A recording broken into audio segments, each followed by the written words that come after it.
Hello, I'm Logan Ballard, and today my topic is When Sexism and Feminism Collide: The Sexual Harassment of Feminist Working Women by Catherine J. Holland and Lilia M. Cortina.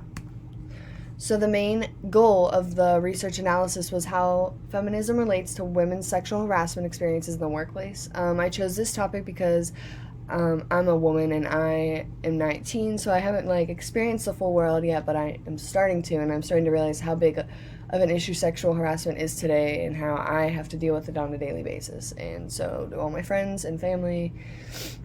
And yeah. Important vocabulary: gender harassment, sexual advance, feminism identification, and feminist activism.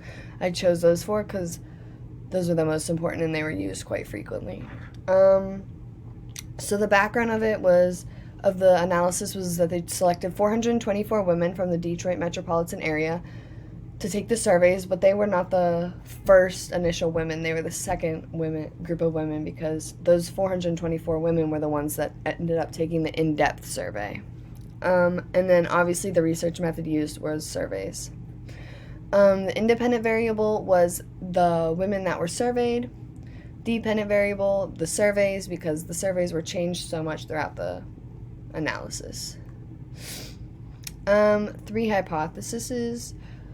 Women who identify as feminists or engage in feminist activism will experience sexual harassing behaviors more frequently than women who do not.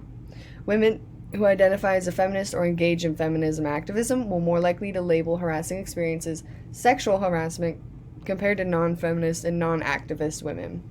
Feminist identification and activism will reduce the relationship between sexual harassment experiences and negative psychological and occupational outcomes. And then finally, the results: the less a woman identified as a feminist, there was less experiences of sexual harassment, but once they were harassed, the work satisfaction and happiness levels decreased, as they should. However, women who were active feminists experienced both sexual advance and gender harassment. So the more active you are as a woman and being proud of a woman, you are shamed for it and harassed, which is not how it should be. And then there's why we're excited. Thank you.